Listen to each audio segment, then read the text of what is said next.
Sampah pun nggak ada ya, ruangan kosong aja, Ruangan tapi kosong ya.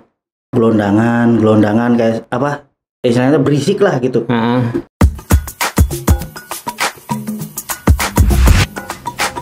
Ya, kembali lagi di Mias Production. Kali ini kita membahas hal horor atau konten horor. Kali ini kita kedatangan siapa? Dengan saya Rian. Ini saya manggilnya Mas, Abang. Panggil aja Bang Rian. Bang Rian ya. Biar lebih akrab. Oke. Bang Rian sendiri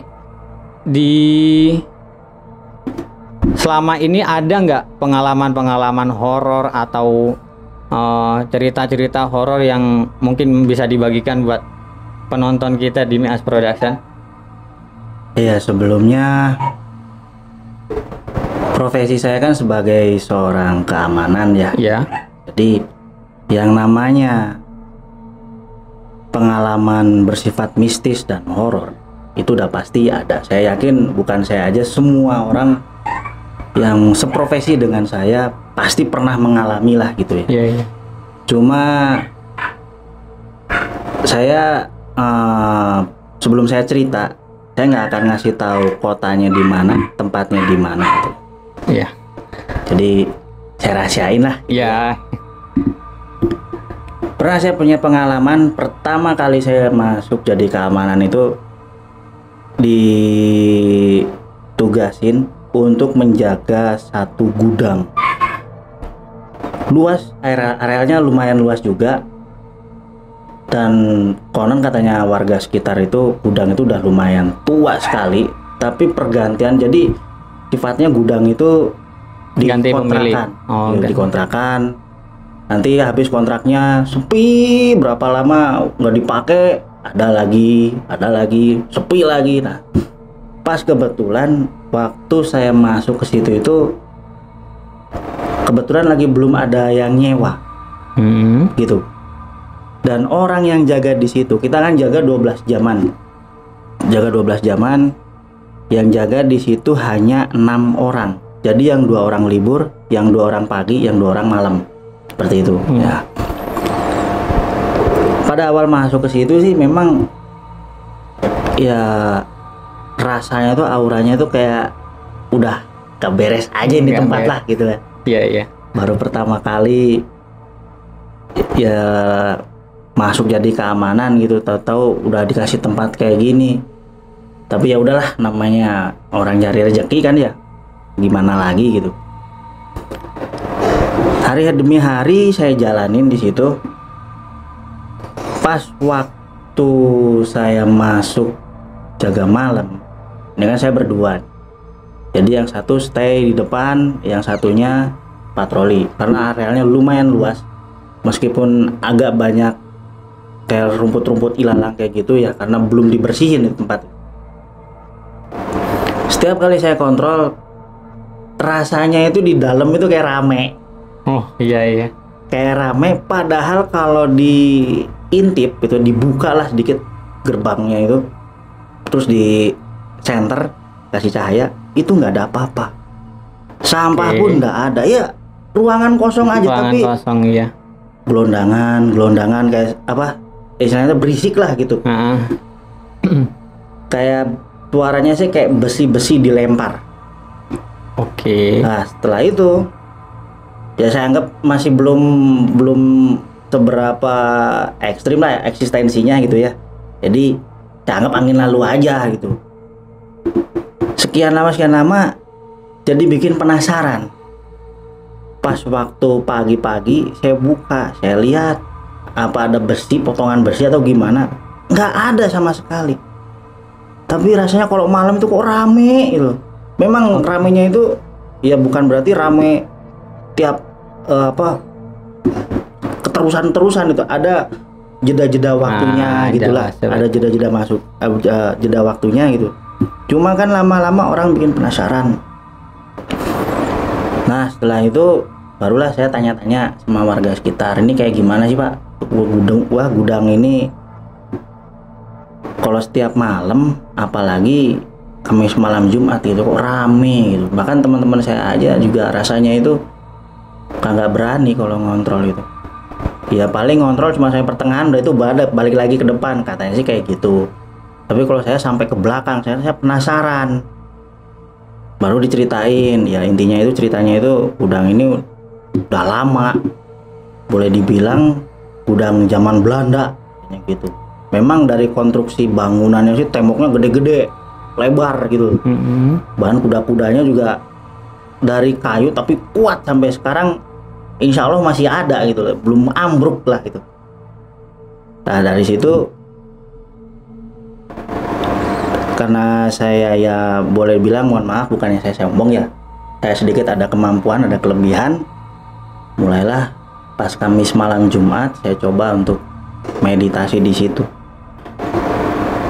Walhasil ternyata tempat yang saya jaga dan ini jadi gudang itu dulunya itu bekas tempat pembantaian gitu.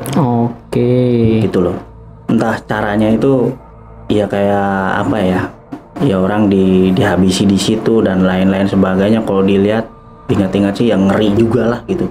Dulu entah tahun berapa saya juga nggak tahu, sehingga karena gudang itu mungkin udah lama ditinggalin, terus dibeli sama orang lalu dikontrakin, lalu kosong berapa lama lagi, dan lama sekali, nggak cuma berbulan-bulan, tahunan kosongnya itu. Sehingga aura-aura negatif yang dulunya di situ jadi pada muncul. Ya kadang-kadang berwujud ya seperti kayak kuntilanak atau, tapi jarang sekali saya ngelihat sosok-sosok seperti gitu, jarang. Paling sering intensitasnya itu kayak suara-suara, ya kayak suara ketawa, kayak gitu-gitulah gitu. Cuma ya karena udah nggak asing bagi saya kayak gitu-gituan itu, ya sudah saya anggap angin lalu aja. Tapi dibalik semuanya itu ya gimana lagi, lumayan lah saya jaga di tempat gudang satu itu lama, 3 tahun. Sampai 3 tahun itu jadi 1 tahun lebih 6 bulan kosong. 1 tahun lebih 6 bulan lagi itu baru ada yang ngontrak. Nah, ketika ada yang ngontrak di situ, ya segala kayak barang-barang elektronik seperti kren dan lain-lain itu kan udah mulai masuk gitu. Itu pun juga kadang-kala gerak sendiri, padahal nggak ada orang sama sekali. Dan alat itu nggak konslet. Kren itu jadi alat buat mengangkut barang-barang berat yang bobotnya itu tontonan gitu lah. Itu kadang suka gerak sendiri. Padahal nggak ada yang ngegerakin, nggak ada yang nyalain, gudang kosong, apa ya, maksudnya gudang gelap lah gitu ya. Gudang gelap, nggak ada apa-apa. Orang karyawan kalau selesai kerja pasti saklar utamanya dimatikan. Nah, terus kok mesinnya bisa hidup sendiri? Memang lampu nggak hidup, cuma mesin kerennya itu bisa geser-geser sendiri. Kayak gitu, Mas. Oke, kalau dari ceritanya Bang Rian ini bisa disimpulkan kalau begini, si gudang ini karena cerita Bang Rian tadi emang ada mungkin psikometri di sana, itu ada pembantaian, jadi ada kemungkinan bahwa energi yang dulunya di sana itu tertinggal. Akhirnya karena dari rumor-rumor yang tersebar mungkin menguat lagi begitu. Ya, kalau dalam segi pandang saya ya, karena di sisi mistisnya ya, kalau dari sisi mistisnya mereka itu bisa eksis kalau ada rumor yang menggerakkan mereka begitu loh. Memang tiap ada kejadian apapun itu meninggalkan sisa-sisa energi. Lebih-lebih kalau itu kayak pembunuhan, kecelakaan atau apapun, biasanya memang ada sisa-sisa energi yang menunjang untuk makhluk halus tadi bisa tinggal di sana begitu.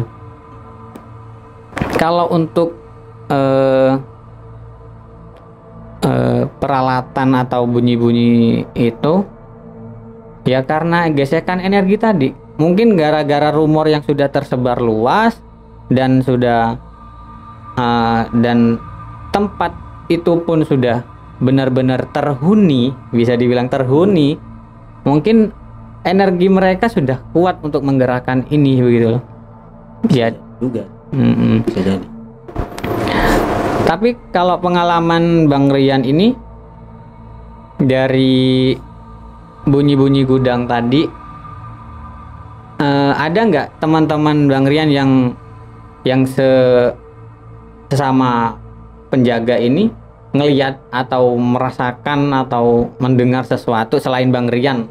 Oh, hampir semua yang jaga di situ, bukan hampir, semua Iya. Semua yang jaga di gudang tua satu ini, kalau setiap malam ya tergantung yang jaga ya. Ada yang penakut, ada yang nggak, setengah penakut gitu ya. Itu semua dengar. Oke. Semuanya dengar. Bahkan ada yang pernah lihat, katanya sih kayak ada kelebatan putih. Kadang-kala seperti ada orang yang berdiri di belakang, karena jaraknya jauh sekali mas. Jadi kalau kontrol itu harus pakai sepeda motor, nggak bisa jalan kaki. Oke. Gitu. Jadi dari kejauhan, kalau di Sentalop itu kayak di center gitu, kayak ada orang. Jadi disamperin, tapi nggak ada. Nggak ada. Oke. Gitu. Oke. Bersemayam gitu ya. Bisa dibilang itu udah bersemayam di gitu ya. Udah bersemayam, namanya juga gudang kosong. Gudang kosong. Lebih-lebih rumor yang tersebar di masyarakat sudah tersebar juga Udah gitu tersebar ya. juga. Jadi warga sekitar pun sudah mempercayai kalau di situ ada. Gitu. Iya. Dan emang ada.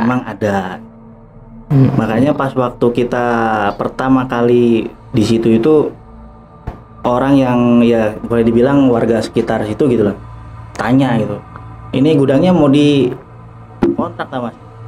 Oh iya mau dikontrak, tapi entah kapan dikontraknya, mau dipakai entah kapan.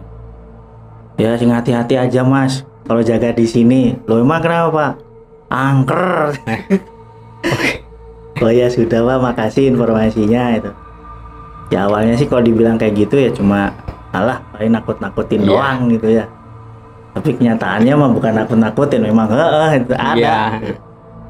Emang banyak sih kejadian dimanapun, nggak satu dua tempat. Emang kebanyakan gudang yang tua itu kebanyakan ya satu emang ada kejadian, terus ditunjang oleh rumor setempat, dan energi di sana pun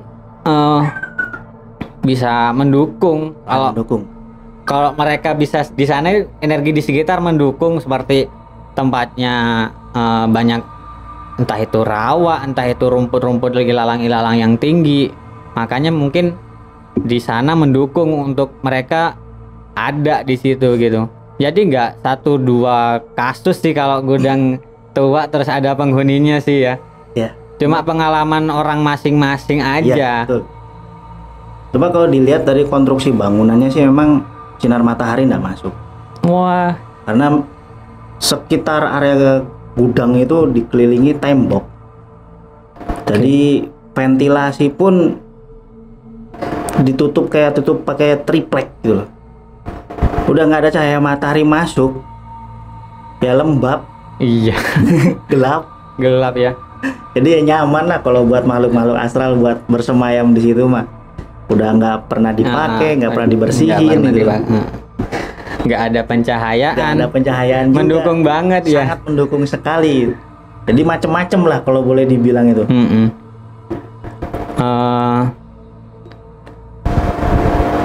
Kalau ditarik dari segi mistis ya, kalau dari segi spiritual, pengetahuan spiritual, kenapa sih gudang-gudang yang lama nggak terpenghuni atau yang dulunya bekas ini itu bisa jadi sarang begitu? Mungkin begini, teori kasarnya itu karena pembentukan dimensi buat mereka gitu, pembentukan dimensi buat mereka, karena mereka yang seperti di video-video sebelumnya saya bilang, mereka itu bersifat energi, dan energi ini butuh tempat buat mereka bisa bersemayam gitu, buat mereka bisa bertempat di situ. Mereka itu membutuhkan tempat yang mendukung, entah itu dari lingkungannya bagaimana, energi yang tersimpan di sana bagaimana, dan juga rumor. Yang penting itu rumor di masyarakatnya itu bagaimana. Jadi kalau teman-teman atau para viewers Mias Production ini ada tempat-tempat seperti itu mungkin, dan sudah tersebar rumor luas, ya emang nggak diragukan di tempat itu pasti ada begitu. Betul.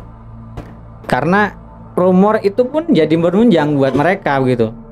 Energi kalian untuk berbicara, untuk merumorkan hal tadi, itu bisa menimbun lagi energi buat mereka lebih lama di tempat itu gitu. Ya, bisa jadi kayak gitu juga. Ya.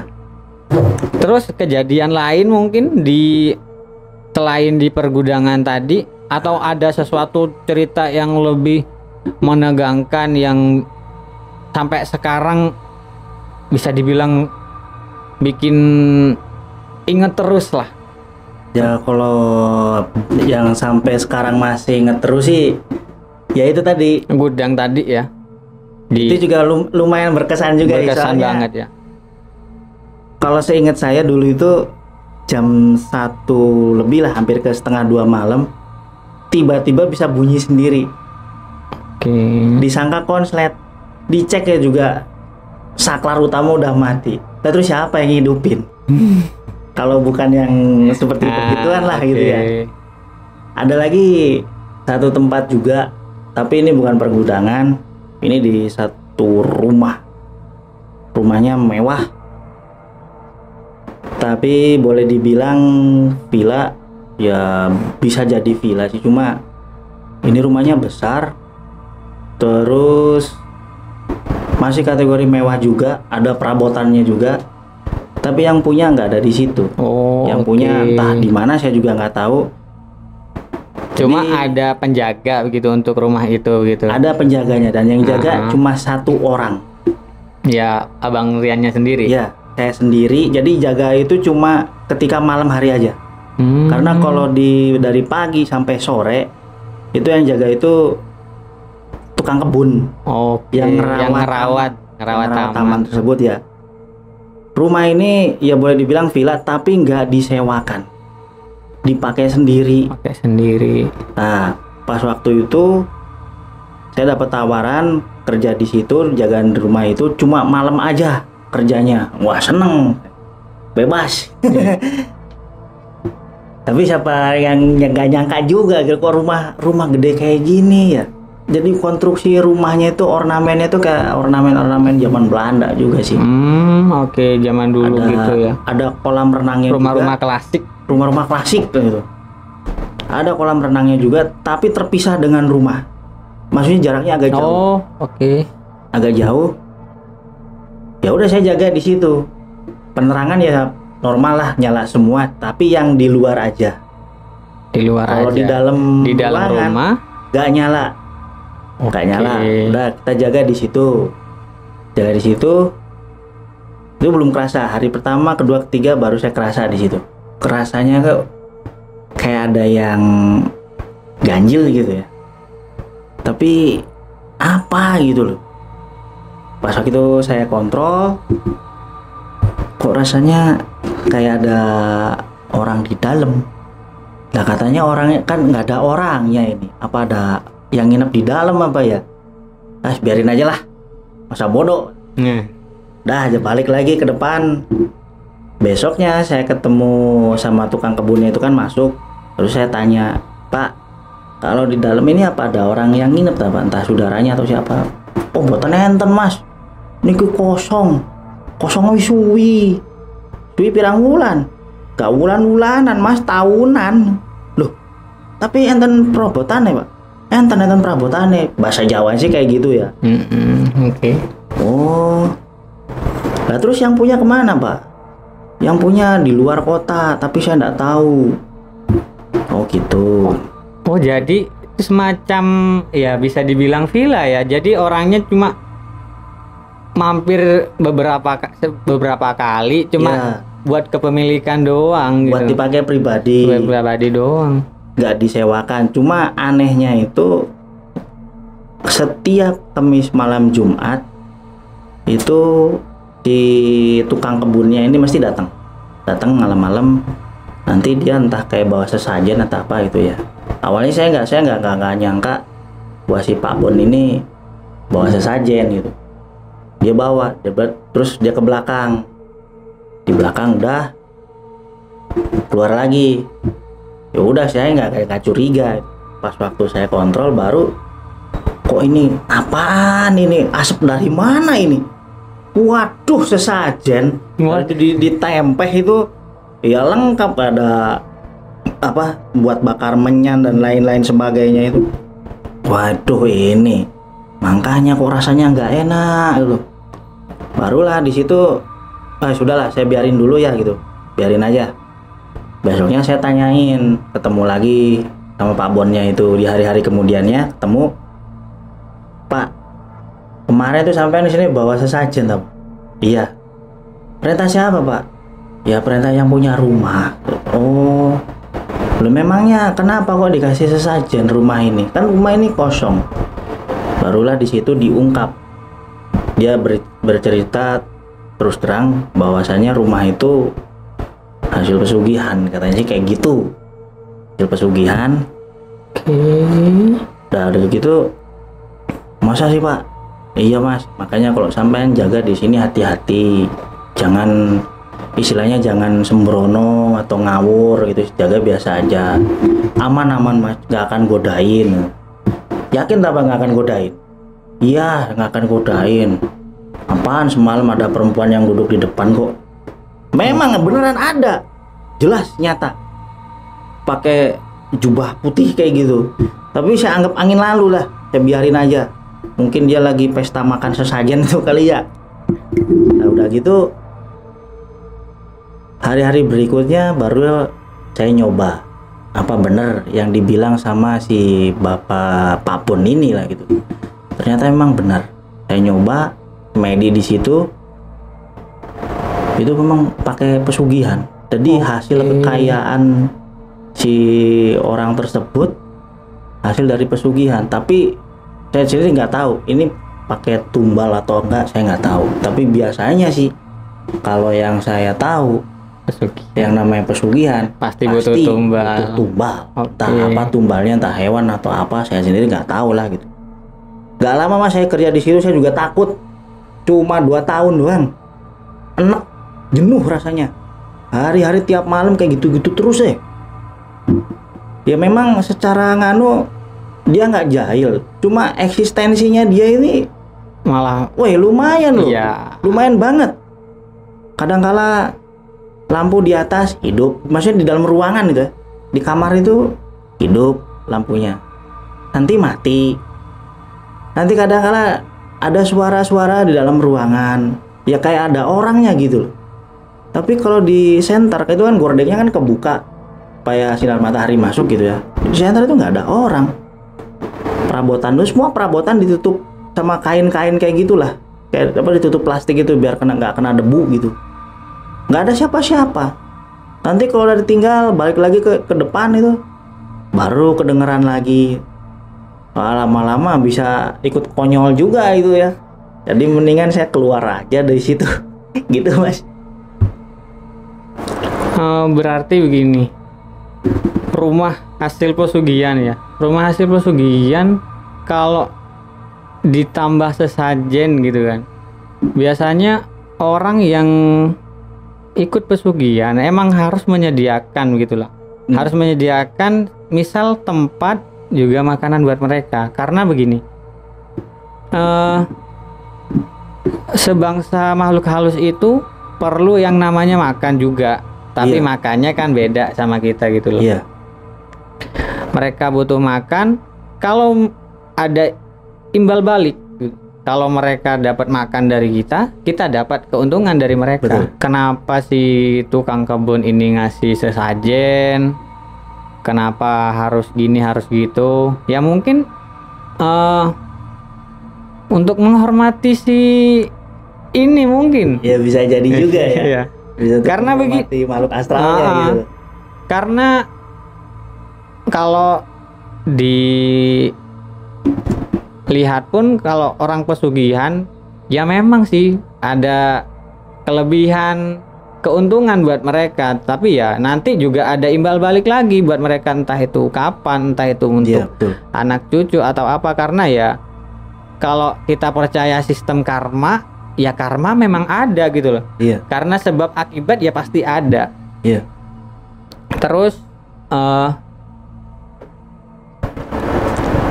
kenapa sesajen itu kenapa kenapa seperti kembang atau apa? Mereka kan makannya itu bukan secara real makan makanan gitu. Iya. Mereka cuma ambil energi dari makanan itu. Kalau kembang mungkin dari harumnya, Iya. kalau dari makanan lain yang mungkin dari aromanya. Dan kalau ditarik kesimpulan di segi spiritualitas, orang kayak gini nih malah lebih berteman sama hal seperti itu daripada usaha sendiri gitu ya. Bisa jadi karena ya saya sendiri sama teman-teman saya itu juga bukan kurang tapi nggak tahu ini orang ini aslinya kerja apa sih gitu loh. Cuma penuturan dari yang si tukang kebunnya ini seperti demikian dulu. Tapi saya tanya, kira-kira apa sih Pak yang dijadiin tumbal? Waduh, saya nggak tahu. Saya cuma dipesenin kalau setiap Kamis malam Jumat suruh ngasih sesajen dan posisinya harus di situ terus, nggak boleh pindah Mas. Kalau seumpama sesajennya saya tendang gimana Pak? Jangan Mas, nanti sampean yang kena. Oh gitu ya. Iya. Loh emangnya Masnya pernah istilahnya diliatin? Bukan pernah lagi Pak, sekarang kita jaga malam terus. Mau ndak mau kan pasti melihat interaksinya mereka Pak kayak gimana gitu loh. Ya kadangkala lampu dalam mati, itu lebih sering. Mati hidup. Dan itu nggak di satu ruangan, di tempat lain juga sama kayak gitu. Nanti kadangkala kayak rame di dalam itu kayak ada orang. Tapi kalau kita lihat nggak ada, bukan saya aja, yang lain juga sama kayak gitu. Ya kayak gitu itulah Mas. Tapi jangan cerita sama siapa-siapa ya. Oh ya Pak. Lah kayak gini Pak. Ya mohon maaf. Nggak lama saya kerja di sini Pak. Takut saya Pak. Terus setelah 2 tahun barulah kita orang bertiga ini yang benar-benar takut. Keluar resign dari situ dah. Tukang kebunnya juga enggak. Kalau tukang kebun enggak. Udah. Padahal waktu dulu itu dengan gajian 2.900.000 ya hampir 3 jutaan itu udah lumayan loh. Tahun 2012 atau 13 lah, sekitaran segitu. Oh, udah banyak. Udah banyak loh. Itu gajian segitu kerjanya cuma malam aja dan itu nggak ngapa-ngapain. Mau main HP kayak mau ngopi kayak terserah lah. Mau tidur terserah. Yang penting jaga gitu. Yang penting jaga gitu. Memang di sekitar area rumahnya itu ya ada pagar, tapi pagarnya pun tingginya cuma 2 meter Mas. Jadi bisa dibilang Bisa dilompatin orang. bisa dilompatin orang, bisa jadi sasaran maling. Cuma Bisa. ya, maling juga mungkin mikir-mikir lagi ya kalau ada tempat kayak gitu ya.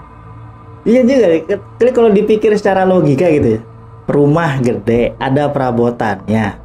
Nah terus pagarnya ini tingginya cuma 2 meter, nggak ditutupin lagi. Nah ini kalau misalkan ada maling, wah konyol kita. Tapi kalau ada kayak beginian, dijamin lah kakak ada maling masuk. Takut kayak gini mah. Jangankan maling, kita aja yang jaga juga ketar-ketir juga ya. Takut ada apa-apa. Kalau bahas pesugihan ya, pesugihan itu bisa dibilang kita perjanjian sama makhluk seperti itu dengan media apapun mungkin. Tapi dalam realnya masih tetap kerja loh, masih ada loh orang yang nggak yang ikut pesugihan, tapi dia masih misal ada buka usaha ini, buka usaha itu, nggak notabene dia ikut pesugihan terus nggak kerja apa-apa dapat duit, nggak gitu juga sih. Gitu juga ya. Ya emang sistemnya pesugihan itu cuma lebih menarik hoki lah, lebih menarik hoki kita untuk lebih kesempatan dapat duitnya, gitu. Kesempatan dapat duitnya, entah itu medianya mungkin menutup jalan orang lain dapat uang, atau mungkin dia cari mangsa gitu loh. Si makhluknya ini menarik mangsa buat si usaha ini biar maju, mungkin begitu. Kebanyakan sih begitu emang. Tapi kalau salah ikut pesugihan kayak gini, nantinya malah imbasnya ke keluarga sendiri juga, karena mereka emang ada perjanjian, tapi ya yang namanya juga makhluk nggak bener, mau perjanjiannya mau sebenar apapun ya tetap aja dimakan itu. Ya iyalah, mereka kan tetap cari keuntungan sendiri. Mungkin bagi kita keuntungannya kayak uang atau harta yang berlebih, jabatan atau apa, tapi untuk mereka kan kesesatan kita gitu loh, kesesatan kita, energi buruk kita yang lama-lama entah itu nggak disukai orang, entah itu ada keluarga yang kecelakaan atau apa. Iya, bisa jadi juga nih. Makanya untuk teman-teman yang mau mencoba pesugihan, jangan coba-coba. Mending jangan coba-coba. Karena imbasnya mungkin memang enak. Keuntungannya berlebih dari segi materi, mungkin berlebih, tapi belum tentu juga di segi lain Anda tidak kehilangan sesuatu.